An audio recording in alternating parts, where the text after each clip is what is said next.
Welcome to my review of the Kiesel Osiris Multiscale 8-string electric guitar. It's a mouthful right there to say. Now there's a lot to cover and discuss about this guitar, and I'm going to try to cover as much as possible and move along as swiftly as possible. We'll talk about things like dealing with Kiesel, what it feels like during that waiting period. Hopefully I'll get to a sound demonstration. If I don't do it in this review, I will most certainly get it together and put it up as my next video. Stay tuned for that. Check the timestamps if you want to skip along and see what my final thoughts are. Also pretty comprehensive pros versus cons. Before we move along, I just want to state and say that I claim to be no expert. These are my opinions, and I might use the wrong terminology or verbiage, and you guys can tell me below in the comments. However, I can say I have been playing the guitar for over 30 years. I've been playing music for 30 years. So I do think that I have some knowledge and therefore can speak on these subject matters. I'm just doing this to give a little bit of guidance for those who seek it and hopefully answer some questions for those who are interested in this subject matter, which is a Kiesel build, or specifically a Kiesel Osiris Multiscale 8-string electric guitar. So without further ado, let's get in. Now my phone went off. So without further ado, let's get into this review. The obvious pro of this guitar is just how exquisitely beautiful it is, at least in my opinion. Everything from the wood choices to the grains of the woods, the shapes, the bevels, the contours, and I am captivated by the images that you can see in that poplar burl top. To me, it looks like a nebula or a galaxy, or sometimes like it's an underwater world. Shadows, smoke, a Rorschach test. It's quite a beautiful instrument front to back. I love the walnut maple neck. It's a beautiful guitar. The raw tone exaggerates all of the grains of wood, especially in the swamp ash. The raw tone allows for you to feel all the porous nature of the top wood, the grains of the body. The walnut is really smooth, so you can't really feel too much of the grains on that, and you can slightly, ever so slightly, feel the maple to walnut transitions on the neck itself. So yeah, everything about the aesthetics of this guitar and its great craftsmanship is obvious from the get-go. I know I've stated a few times already about how I like the feel of the guitar, but I love the ultra smoothness of the neck. This walnut maple 5-piece neck is just ultra smooth. It's really pleasing to the touch. It allows me to really feel at one with the guitar. The neck and I are finally starting to bond a little bit more. I was nervous about the neck. That's one of the biggest points of contention or question that I had before building one of these guitars was the neck. I wasn't sure how I would take to it. I've had a few 8-strings where the neck was just completely too wide for me. And I've been playing the classical guitar for a long time, and I have other 8-strings, and the Endura neck on the Strandberg is really chunky and it tapers in areas and it's twisted. However, I have grown to really like that neck, even though it is really chunky. I thought that this neck would be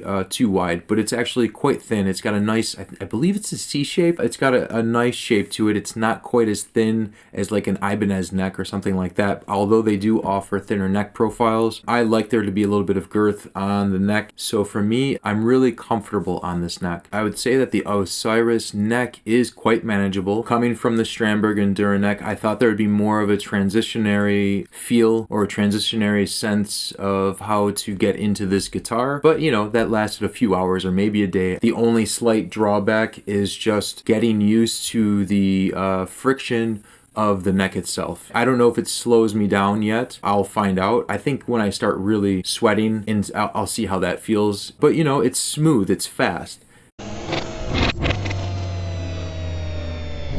The ebony fretboard is snappy, it's smooth. The mating of the fretboard onto the neck is perfect. You can't feel it at all. There's no weird glue spots. It's perfect. It doesn't look like it's ever gonna come out of there. It seems like it's all one piece of wood actually. They did a really good job gluing those two pieces together or multiple pieces, however many pieces it is, but they did a really great job. And also you can choose the option to have less color variation on the ebony. They did a really good job of choosing a piece that was, for the most part, one single color, and then there's a nice band of brown towards the bottom. So I'm glad I didn't, opt for that extra money for the less color variation option. It looks good how it is. I believe there are a couple different cleaners that I can use that they gave me the names of to moisturize it, and I think it's going to be the first guitar ever that I actually start doing like actual maintenance on. I'm pretty bad with my instruments, doesn't matter how expensive they are,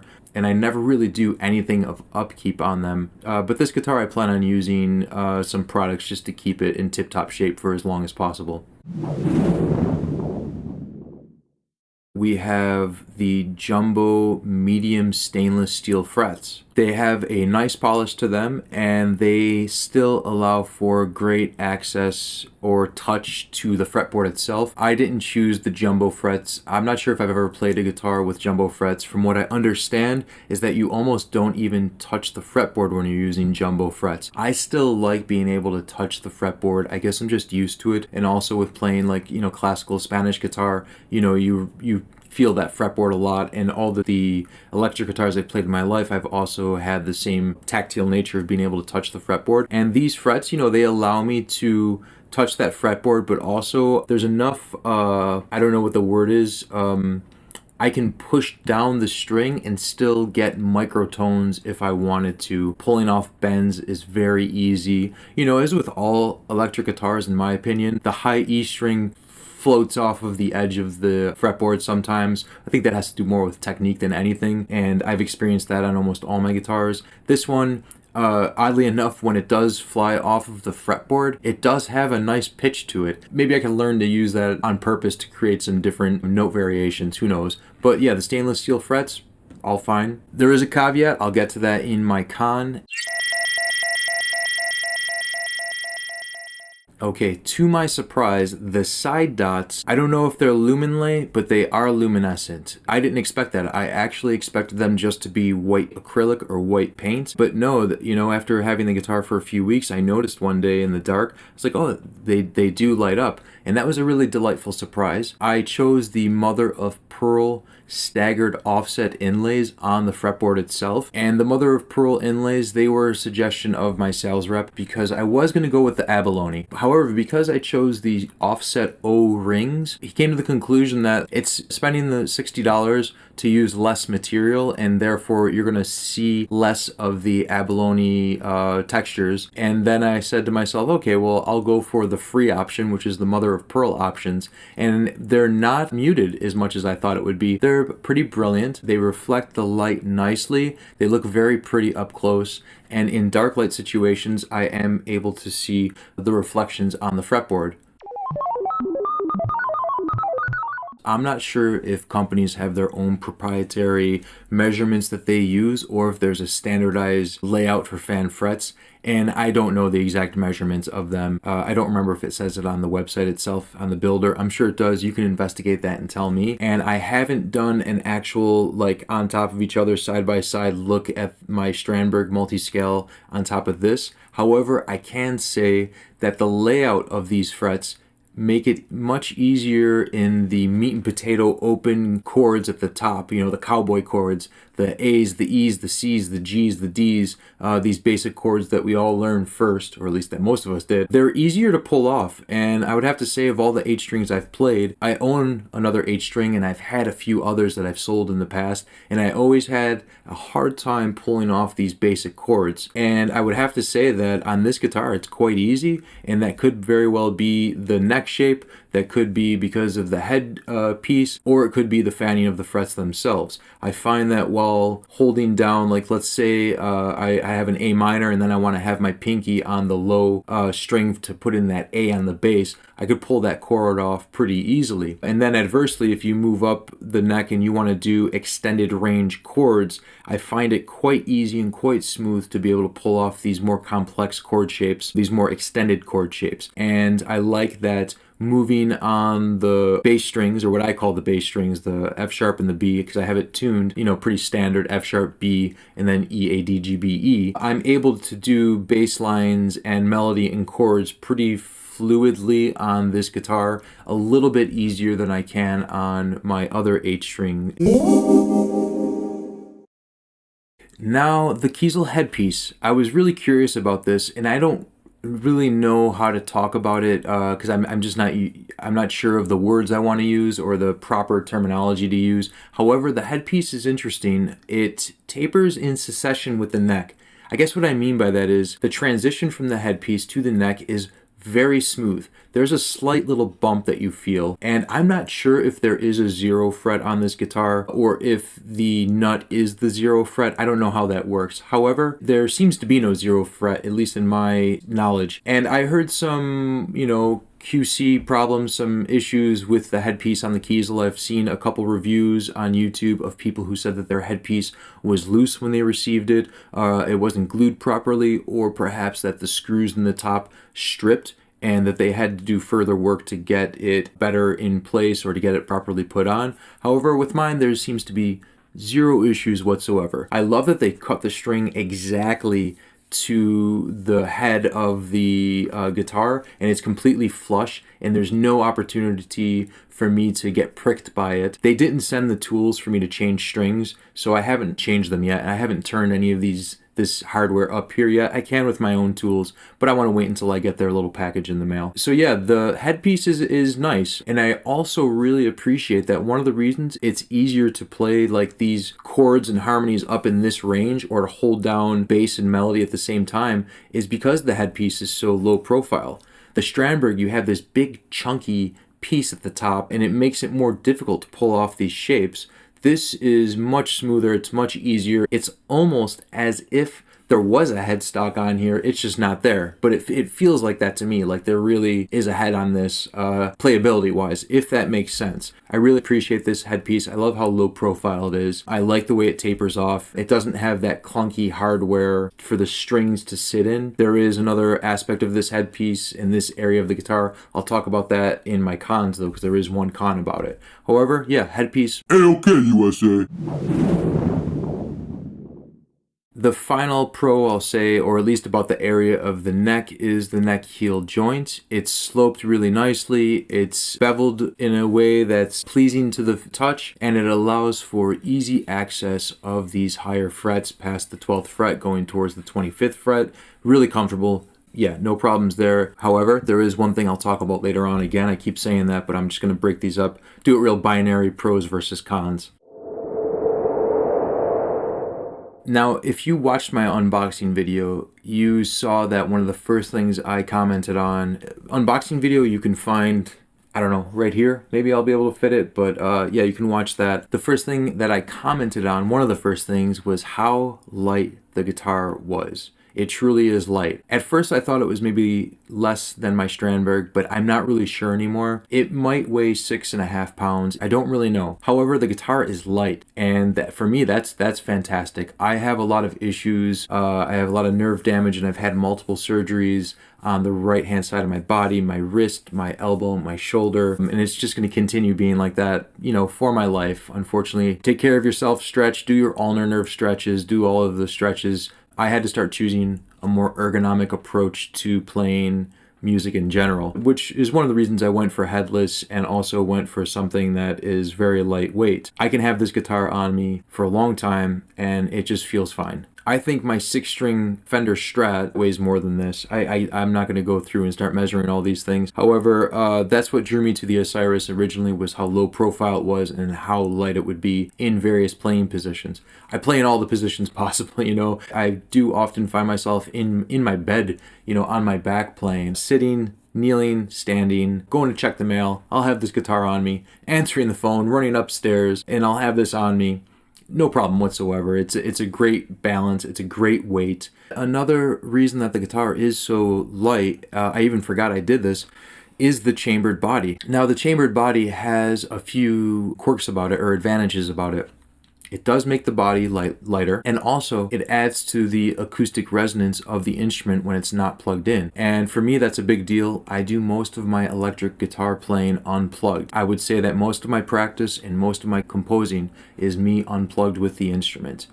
The raw tone apparently adds to that acoustic resonance. Now we're just talking about acoustically. And as far as all the electric guitars I've played in my entire life, this is the loudest and brightest guitar I've played as an electric when it's unplugged. And that chambered body definitely adds to that acoustic resonance. And good on my sales rep, because I originally did not intend on having the chambered body. He told me that it was free for the sale that they were having, and that saved me $150. And it was something that I didn't know I really wanted, and I'm happy I did. They did the reverse Cali burst, the reverse Cali burst. The reverse Cali burst, I believe it's aqua teal was the color. And yeah, they did a good job. There's zero residue. There's no splatters anywhere, and there's no gobs. Yeah, it's nice. It's a very clean job, and Kiesel is also known for their paint jobs being really nice.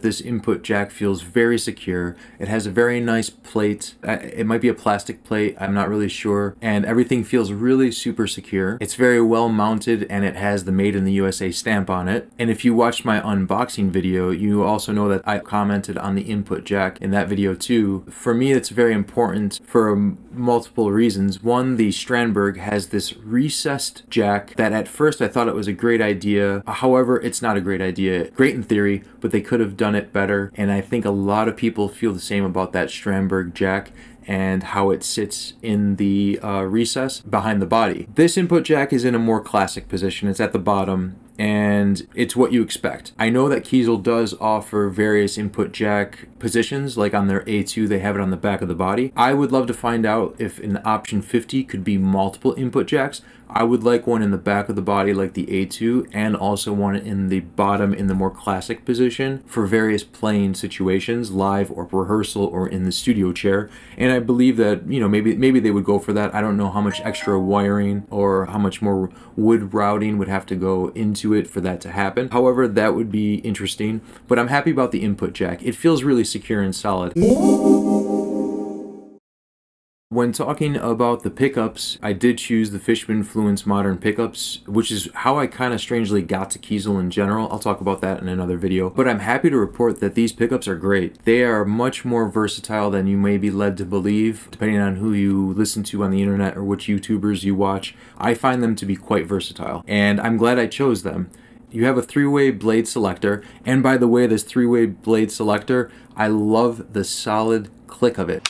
It feels very assertive. It tickles my ASMR needs. Also, the push-pull knob on the tone knob, I forgot that that existed, and when I did it the first time, I thought I broke the knob, and then I realized, I was like, oh no, that's part of it. I'm happy to explore these pickups. They offer a wide array of tonal options for you, whether high gain, whether clean. If you want to go to that split mode, that pull mode where it mimics like a PAF classic style pickup, you can get your dynamic range under control a little bit better than when they are active. Otherwise, it does have this compressed sound. But this is not a review of FISHMAN. This is more a review of the Kiesel itself. But I needed to note that these pickups are great, and I almost opted for the Kiesel Polarity Active pickups. My sales rep was suggesting that I get the Kiesel pickups as well, even though they're $50 cheaper. These are $200 when you get them put in, and also if you plan on canceling your order, that is the restocking fee for using the FISHMAN pickups. Another good aspect, and why I think most people seek these pickups out, is for like high gain situations, like metal, techie stuff.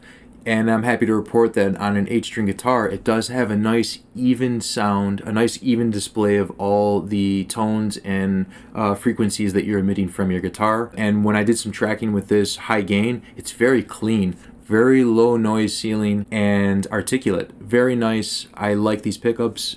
Great. My curiosity was quelled. I'm happy with the decision. And as I said, a strange thing, the three-way blade selector is just assertive, and I like the click of it.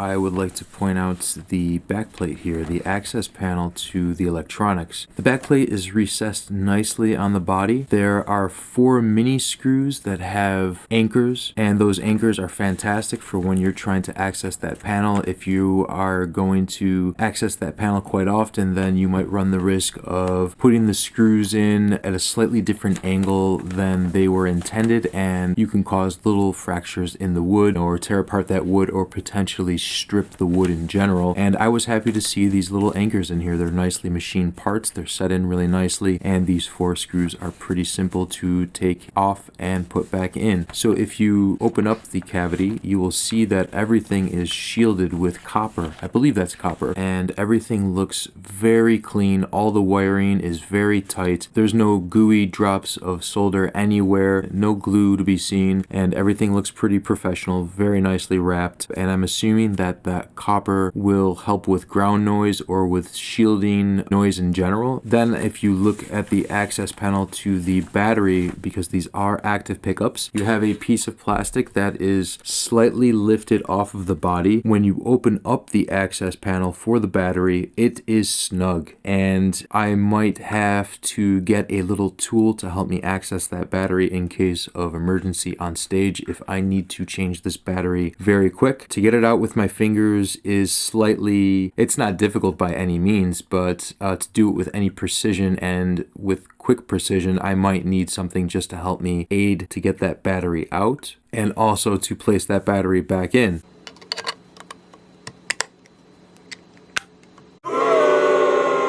Okay, now let's get to the part of the review that I would gravitate towards first if I was looking at this video, and that is the flip side. What are the negativities about this build? What are the cons? Now, if you're anything like me, I always go to the lowest rating reviews first, the 1-star reviews, and through there, I will filter through what are just haters hating and people who actually have knowledge and people whose reviews I resonate with, and I like to see the flaws in something before I see the positives, I guess. That's just how I am as a person. You know, I work better off negative criticism than positive criticism. With this build, with this company, I've been doing nothing but giving it, you know, praise and showering how much I appreciate and love these aspects of it. There are a few glaring flaws. Nothing that's a true deal breaker, but there are some flaws nonetheless. To start off this con list, we'll start with the simplest one, something really small, and it's actually the Kiesel BLACKDROP logo. It's etched in nicely. I don't know how they put it on. However, I feel like I could scrape off the paint if I wanted to, or whatever that is, whatever the ink is that they use to put that on the body. I feel like I could scrape it off. And I don't know if it's because it's the raw tone or if this is how it would be on the gloss or semi-gloss or satin matte models. But I do play the flamenco Spanish guitar, and I have long, sharp nails. I might very well scratch off some of that Kiesel logo. It looks nice though, you know, I will say that. It's just I feel like I can take it right off if I wanted to, accidentally or on purpose. Here's another small one, and it is the lack of friction in the volume knob. If you saw my unboxing video, you'll notice that's one of the first things I commented on, maybe one of the first 5 things that I commented on. It just lacks any resistance whatsoever, and that could create a dip in volume accidentally or an increase in volume accidentally if you have it set midway, or if you're one of these players who moves their hand around a little too much. You know, you are going to knock into it and potentially cause that dip in volume. Now, if you want to do that cool old school style volume trick where you're mimicking tremolo, you know, with the side of your hand, you know, it's great for that. It will be quite easy for you. However, I would just like there to be a little bit more resistance in my volume knob so I don't accidentally cause dips in volume. It happens a lot with me. What I would like to see is a different arrangement of the volume and tone knobs, perhaps like going this direction like my Strandberg instead of in this traditional setting right there.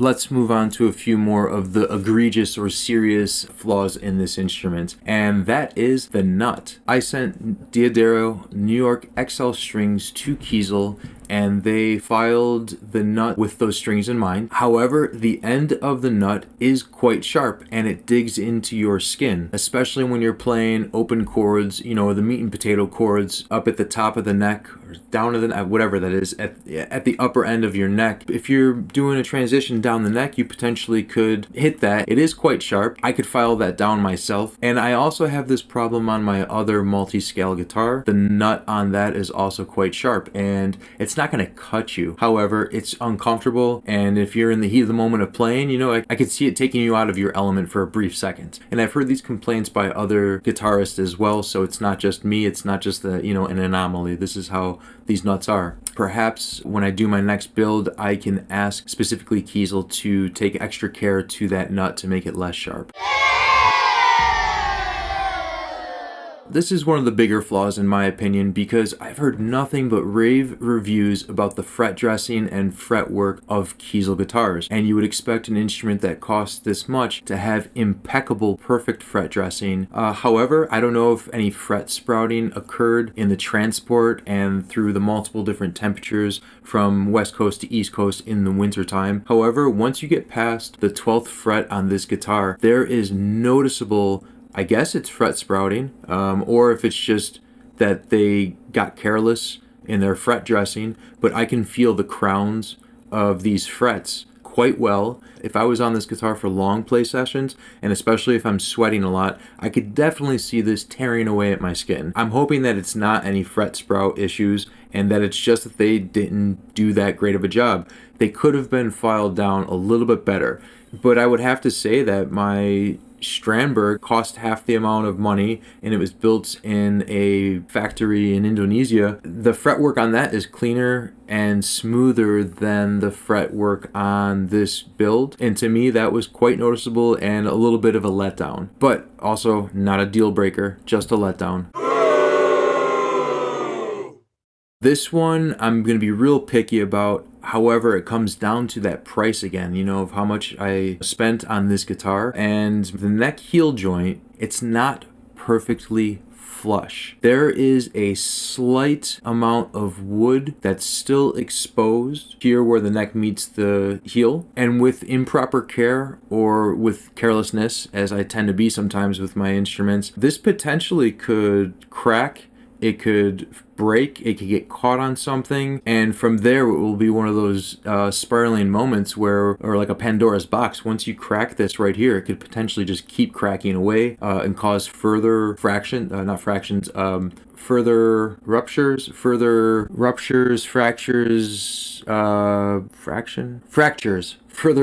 it could fracture it further. So I'm pretty aware of this. I'm a little disappointed in that. I would have liked it to be perfectly set into this heel joint. For a guitar that cost that much, it definitely was noticeable. I was a little disappointed. I would hope that my next build is perfect.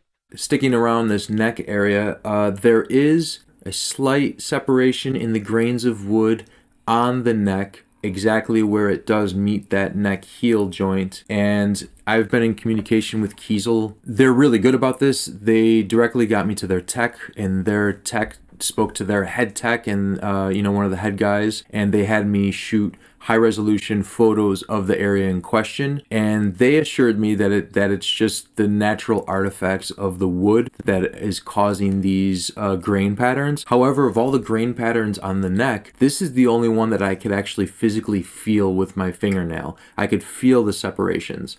The other grain patterns are completely smooth on the neck itself. It worries me a little bit. However, Kiesel assured me that if there's any problems, they will gladly have the guitar shipped back to them at their cost and shipped back to me at their cost, and also that they would do any of the work necessary to ensure that this problem will not continue. But I'm thankful that they at least heard me out pretty quickly and have already offered resolution to the situation and are going to monitor the situation with me.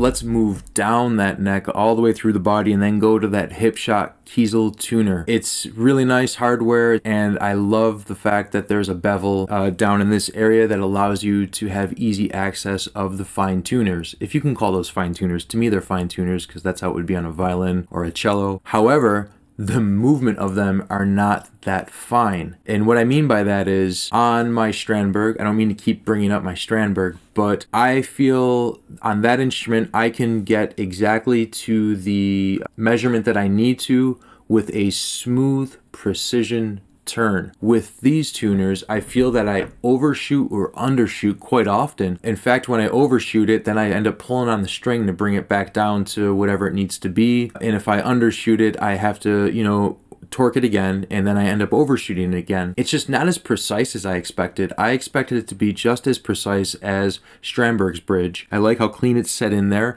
I can't say anything about changing strings yet because they forgot to send me the toolkit. The other aspect of the tuner is that it doesn't stay in tune as well or as consistently as I'm used to. You know, on the Strandberg, I can have that sit for 2 weeks, play it every single day, and it will still relatively be in perfect tune. Maybe some minor adjustments here and there, but for the most part, that guitar could travel in my car through a couple different temperature changes and it's still in tune. This guitar, it doesn't stay in tune. You know, after some long play sessions, I find myself tuning it multiple times. While I'm recording with it, I definitely check it more often than I would, and I'm pretty proactive about checking your tuning while recording. It's not a deal breaker. A little bit disappointing. I mean, it looks great. It's nice looking hardware. I like the tactile nature of the tuners. You can find them when you're not looking at them and know which one you're on pretty much. But I don't like the fact that they slip out of tune a little bit too much, and also how you can over tighten or undershoot with your movements. It's just not as precise as I would like.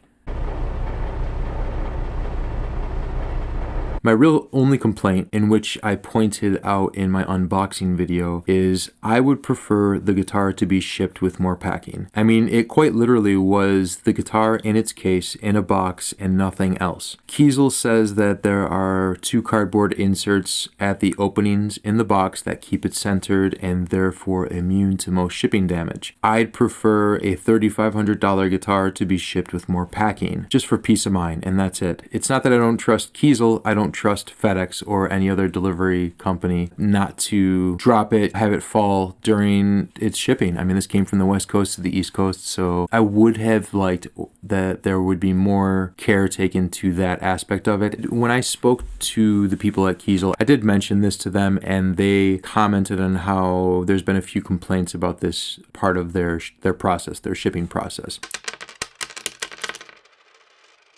Now moving on to my final flaw. But this one's going to be a strange one because it's not really a flaw and it's not anyone's fault. It's the raw tone. So first off, the raw tone is just that. It's the thinnest layer of sheen, veneer, lacquer, I don't know what they use. Someone tell me. It's like you're feeling the raw wood. It really is raw. You can feel every pore, every grain, and like a complete amateur, the first few days I had this guitar, I had on my work overalls, which have metal buckles right here at the chest, and I already put a ding into this soft swamp ash. I feel it. You know, it's definitely there. It's not going away. It's scratchy. I could pick away at that now. Swamp ash is a soft wood, and I damaged that soft wood. I guess what I'm trying to say is if you're you know, a little clumsy or klutzy or just aloof, the care of the instrument is going to be difficult for you. Bear in mind that you are going to mark up this instrument. You are going to mar it with your mishaps. And for me, I'm fine with that. I'm just kind of used to it. I'm the type of person that, like, when I buy a new pair of clothes, immediately within a couple hours, I've either dropped, you know, sauce on it or it's got snagged on something and threads start coming out. And then I'm like, all right, that's just me. And with this, it's the same sort of thing with my instruments. Like, okay, I got a ding. I guess it's really mine now. I'm not sending it back. I couldn't send this model back anyways. It was non-returnable because of the nature of the build. But, you know, I'm not the most careful person when it comes to my instruments. I try to be as much as I want to be, but that's just not who I am. Your oils will get mixed with the oils of these woods, and they are going to create semi-gloss spots on the body. And that's fine, you know, but just know that you are going to end up with these blotches wherever you rest your fingers. And they're going to turn to a semi-gloss. It's even going to lessen the resale value, I guess, if you plan on reselling these. I don't know if you can combat that. If I remember correctly with my conversation with the sales rep, it's just going to happen. There's nothing you can really do about it. So the care of the instrument is the con. Even though it's not really a con, it's more of who you are. The raw tone nature is expect some imperfections in your instrument after a while if you're anything like me. It just makes me bond with the instrument a little bit more. So I guess that is all the negative things I could really say about this instrument so far. I haven't gigged with it yet. That's the last hurdle in what I would consider in my review process. And I've done long play sessions, I've done studio sessions, and I've done some jam sessions with it, but not a gig yet. I haven't sweated heavily on it yet to know how it's going to react in those situations.